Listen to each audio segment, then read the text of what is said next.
Om Namo Bhagavate Vasudevaya. Om Namo Bhagavate Vasudevaya. Om Namo Bhagavate Vasudevaya. Reading from the Srimad Bhagavatam, Canto 3, Chapter 33, Text number 13.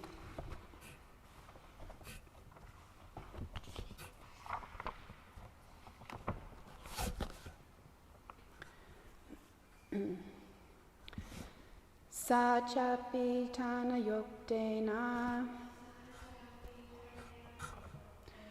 Yoga Deshena Yoga Yuk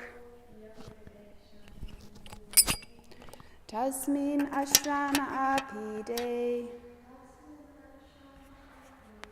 Sarasvatya Samahita Sachapi Tana Yoktena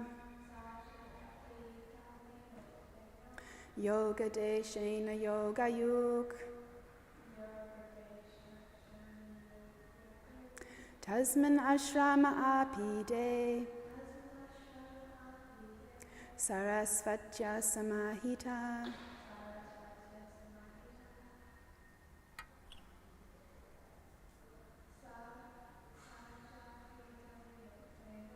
Sachapi Tana Yoktena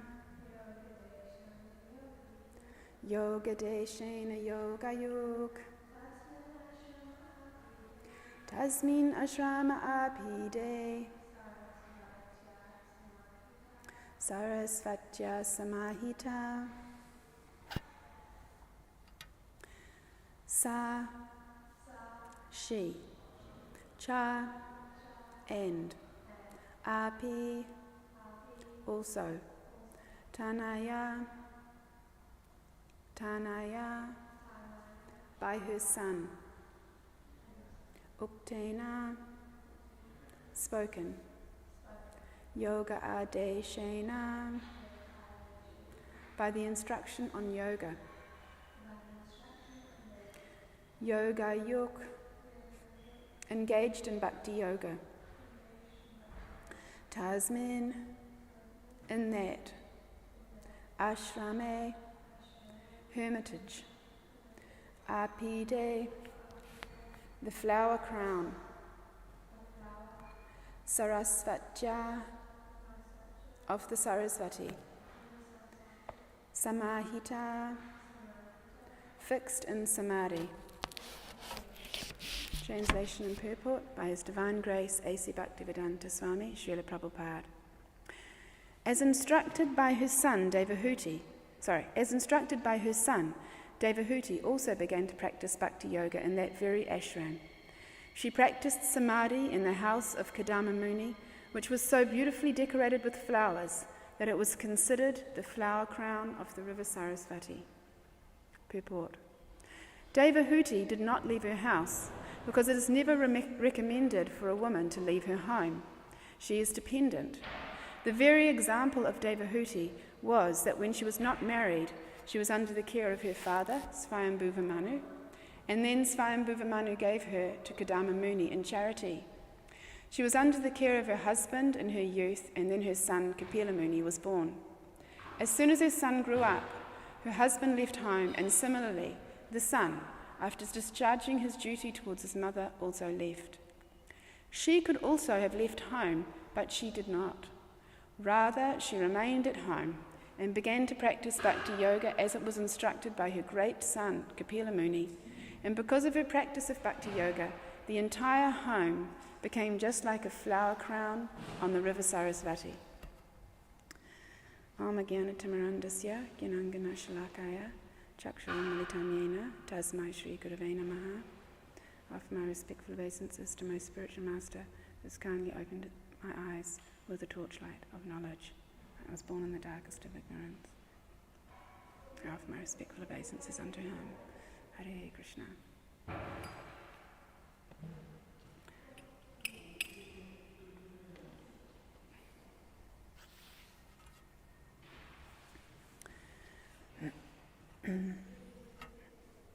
So this verse is reaching the end of the canto, and we've just reached the end of Kapila Dev's instructions to his mother. And he gave those instructions to Devahuti and then left like his father. And in the previous verse, we were hearing that why did Kapila Muni leave directly after he gave these instructions to his mother? Because Srila Prabhupada said in the purport that he left home for spiritual realization, apparently, although he had nothing to realize spiritually, because he himself is the person to be spiritually realized. And so therefore, and then Srila Prabhupada explains that the reason why Kapila Muni left was to set an example for human society, that at a certain point the aspiring spiritualist should leave home and travel, leave the comforts of the home and travel to realize the goal of life, which is to realize the Supreme Personality of Godhead. And that is also, his father also left home, and that was also a question. Why did Kadama Muni leave home, even though he had just performed so much austerities to receive the darshan of the Lord? And then when he received Kapila Muni in his family as his own son, why did he leave home? And it was explained by Devamrita Swami and also in the purports at that time that the reason why Kadama Muni left is because he had a natural constitutional relationship with the Lord as his servant, and that to have the Lord as his son was uncomfortable. It was an awkward situation for him. So that was one reason why he left. And the other reason was because he was setting the example as a great personality. Great personalities set the example for the common people, how to live and how to achieve spiritual emancipation, how to achieve the goal of complete realization of the Supreme Personality of Godhead. And one of those processes is to leave the comfort of the home. The home represents the comforts of the body, and the first principle of spiritual life is that we are not this material body, and the first principle of the illusory energy, or the first aspect of the illusory energy that keeps one in illusion, is to identify with the body. It's an extraordinarily powerful force where we identify with this material body, and in actual fact we are something quite distinct from the material body. So to leave home and leave the comforts, leave the things that reinforce that identification, this is a standard procedure. It's an expected thing to do. And Srila Prabhupada would often talk about the modern leaders, the modern politicians and people that people look up to, and how they wouldn't leave their posts or leave their homes at all because of their attachments, and that this was indicative of the Kali Yuga. So we have this understanding. Srila Prabhupada himself left home, and if he hadn't left home and taken his sannyas vows and renounced this world, so to speak, he could not have actually achieved what he wanted to achieve, because his sannyas identity was actually so attractive to the people of America and to the Western countries. How had he just travelled across the ocean and come with nothing, which is what a sannyasi is. They don't have anything. And he came with nothing. And this is just something so amazing. This was like the miracle that Srila Prabhupada himself posed or presented to someone who asked him what his miracle is as the representative of God. And he would say that he came to the Western countries with 40 rupees and he created this extremely wealthy society of many, many buildings and many followers. And just actually because of his complete dedication to the Supreme Lord and his complete surrender to the Lord, which was, which in all ways was apparent to anyone who met Srila Prabhupada. So we read in the Lilamrita and in many of the books about Srila Prabhupada how attractive he was and how endearing he was because of his unmatched surrender to and love for Krishna. So here, that was yesterday's verse, and today we are hearing about Devahuti. So in the human society, we are divided in some ways, you could say, by our gender, because we have, although we're all human, we have slightly rather different paths to follow due to the fact that we have different circumstances, different bodies. And so in some ways, Bhakti Yoga is very much universal and the same, and in other ways it's slightly different. So in this verse, we hear that Devahuti chose to stay at home after her son and her husband had left. She chose to stay at home, and this, Srila Prabhupada is saying, is the right thing to do for a woman to practice Bhakti Yoga rather than travelling.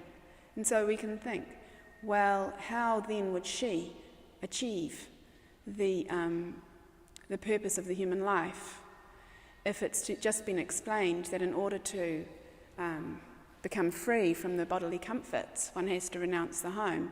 Wouldn't a woman also have that difficulty with over-identification with material comforts represented by the home? So how then would she become liberated from this bodily identification if she has to stay at home? So we can understand, if we look a little deeper behind the purpose of these slightly different paths to take, because we can understand that actually the relationship between the man and the woman in this material world, the male and the female, is ultimately the binding factor to the comforts of the home. As one enters into adult life, you have this binding factor that has to be addressed. And if the husband has left the home, then he is not going to be thinking so much of that relationship. And thank you very much. And the woman as well will have a little freedom in the home to be able to focus on her relationship with Krishna. So it's quite a practical thing, actually. That the other point that can be understood in relation to, I was thinking of this pastime of Raghunath Das Goswami when he was on the banks of Radhakund. He was very absorbed in Krishna consciousness, and he was writing, and he was performing his service, which was to excavate the holy places around and around Vrindavan, around Govardhan, and him and I think it was Krishnadas, it was Sanatana Goswami. Sanatana Goswami was living there on the banks of Radhakund, and at one point he was there, and this tiger came to take water from the Kund. And Sanatana Goswami saw Krishna standing close to Raghunath Das Goswami, who was absorbed in his writing. And he pointed out, but then the tiger just left and Krishna disappeared. And he pointed out to Raghunath Das Goswami that Krishna was there. And then later on he was again writing, and it was very, very hot. And he was not concerned at all about the heat, but he was just writing. And Sanatana Goswami again saw Radharani had come and was shading Raghunath Das Goswami from the sun. And at that point, Sanatana Goswami suggested to Raghunath Das Goswami that actually, due to our, practices, we're actually taking service from Radha and Krishna, and this is not correct. So that's when they built a kutir. So this is a this is the highest platform. But I was thinking about this example of our acharyas in relation to why a woman may not travel as a devotee, who she may not travel like the man, because although we feel often, especially if we're a little adventurous and we have a little attachment to going to the Holy Dham, we might feel that this is what I would like to do. I would like to travel and renounce, the home, and renounce the duties of the home. We might feel like that. But because we're in this body, and we can understand that it doesn't have the same facility for protection as a male body. It doesn't have the same frame, the same sort of skeleton even, that requires, that where you could protect yourself. So, but then you might think, but I've travelled so much and I've always felt protected from Krishna. I've always felt that. But in one sense, we are, even though that protection from the Lord might be a symptom of surrender, at the same time, it's putting ourselves a little bit at risk.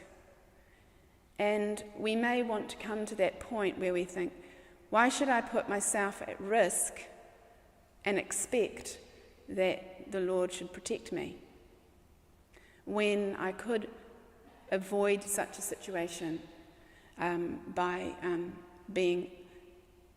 staying at home,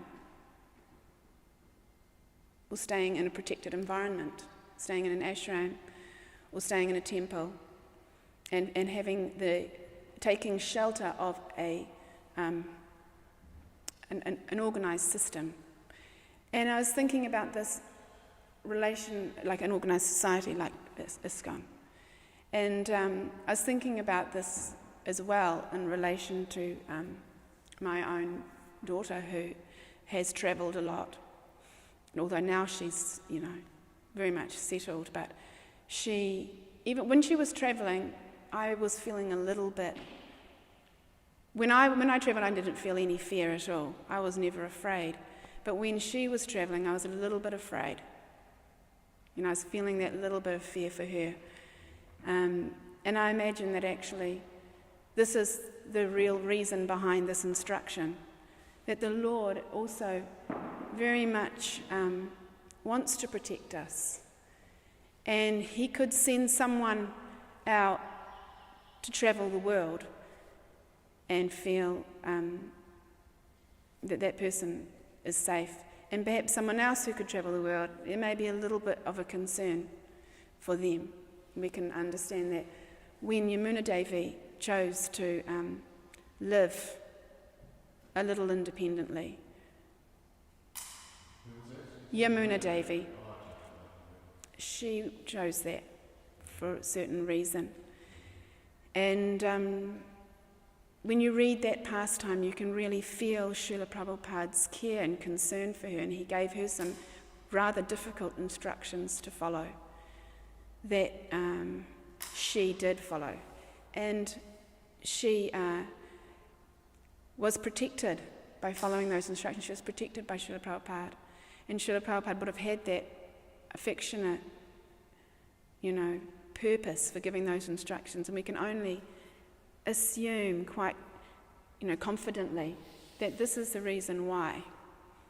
She was given instructions to travel? No, she was given instruction to stay in her ashram.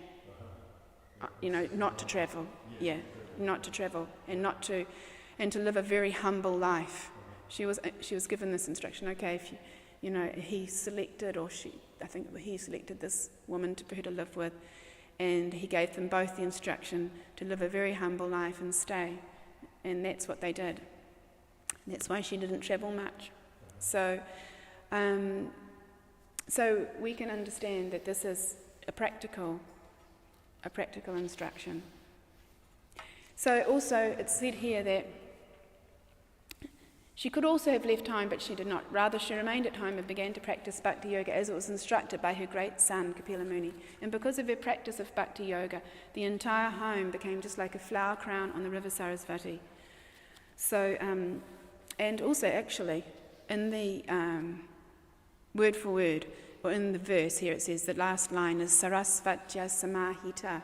And Samahita